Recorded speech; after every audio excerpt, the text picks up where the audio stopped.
Perkenalkan, nama saya Tinta Purnama Dewi Bule, Prodi Pendidikan Matematika semester 7 kelas A. Nah, di sini saya menjelaskan tentang uji independent sample proportion. Nah, pada uji independent sample proportion, di mana kita belajar tentang di mana kita menguji hipotesis kooperatif antara dua rata-rata yang diperoleh dari sampel independen. Sampel independennya itu adalah sampel yang berbeda atau secara terpisah. Nah, misalkan sebuah contoh, ada pengaruh model pembelajaran scaffolding terhadap hasil belajar mata pelajaran matematika pada siswa SMP Negeri 5 Mende, maka dilakukan penelitian dikelompokkan menjadi kelompok, yaitu hasil belajar kelas 7A dan hasil belajar kelas 7B. Nah, berdasarkan data tersebut, dapat kita uji melalui SPSS.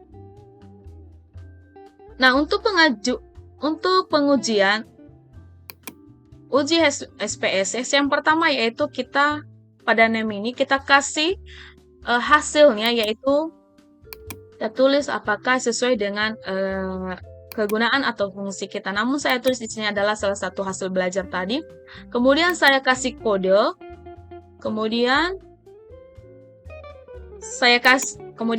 pada hasil kamu input beberapa hasil, misalnya kamu data 90, hasil belajar misalnya 70, 80, sampai dengan seterusnya. Begitu juga untuk mengetahui grup A dan grup B atau kelas A dan kelas B, saya kasih kode. Misalnya di kelas B tadi dikasih itu saya kasih 2. Begitu juga kalau misalnya 3 kelas kita bikin. Nah, berhubung karena 2 kelompok yang kita ketahui, maka dua untuk diberikan, itu kelompok grup 1 dan grup 2. Nah, setelah kita masukkan data, kemudian kita tentukan valuesnya. Pertama kita klik ini. Kemudian kita masukkan misalnya 1 tadi kan. Kemudian hasil belajar kelas 7A. Hasil belajar. Misalnya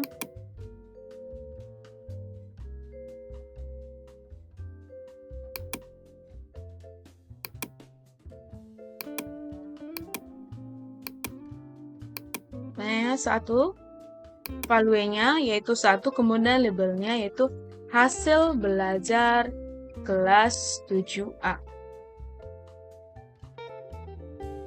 7A. Kemudian baru kita klik add, kemudian kita yang kedua yaitu tadi yaitu hasil belajar. Kita klik di label yaitu hasil belajar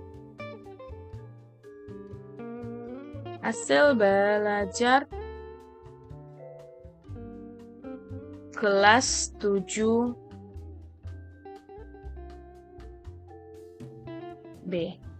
Nah, setelah itu baru kita add.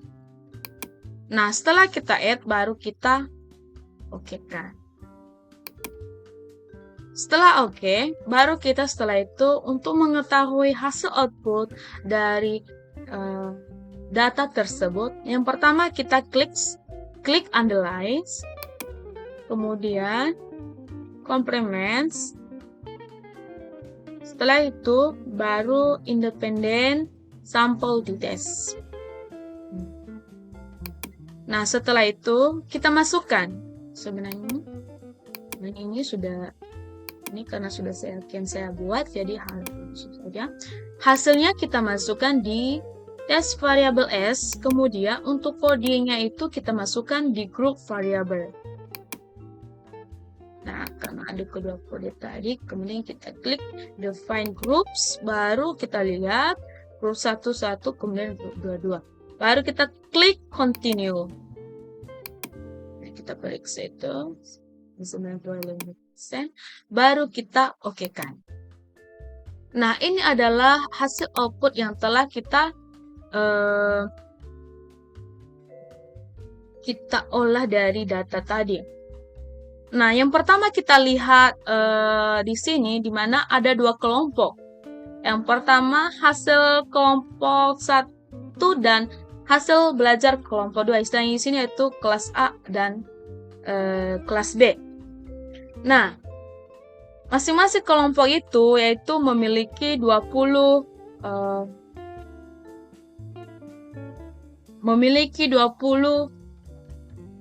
data ya. Ya, jadi nilainya itu perbedaan nilainya itu yaitu terdapat pada rata-rata sini kelas, yaitu rata-rata kelas. Nah, untuk membuktikan apakah signifikan kita berhasil untuk membuktikan apakah signification independent sample t-test di sini, kita bisa lihat ada 2 pengambilan keputusan, yang dimana varians yang tidak memenuhi asumsi dan varians yang memenuhi asumsi.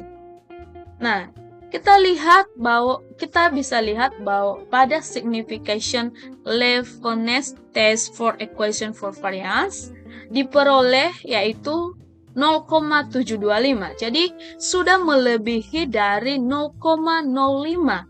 Artinya varians dari 2 data kelompok ini adalah sama, sehingga pengambilan keputusan pada tabel ini adalah 0,725 karena data ini bersifat homogen, karena nilainya itu adalah lebih dari 0,05. Nah, untuk menyimpulkan atau menyebutkan bahwa perbedaan yang terjadi secara rata-rata, secara signifikan atau tidak, kita bisa lihat pada ada signification dua toilet. Nah, ini juga melebihi dari 0,05. Sehingga kita bisa menyimpulkan bahwa data. Nah, untuk menyimpulkan atau menyebutkan bahwa perbedaan rata-rata tersebut terjadi secara signifikan atau tidak, kita bisa lihat pada signification two-tilet yaitu 0,509. Jadi lebih dari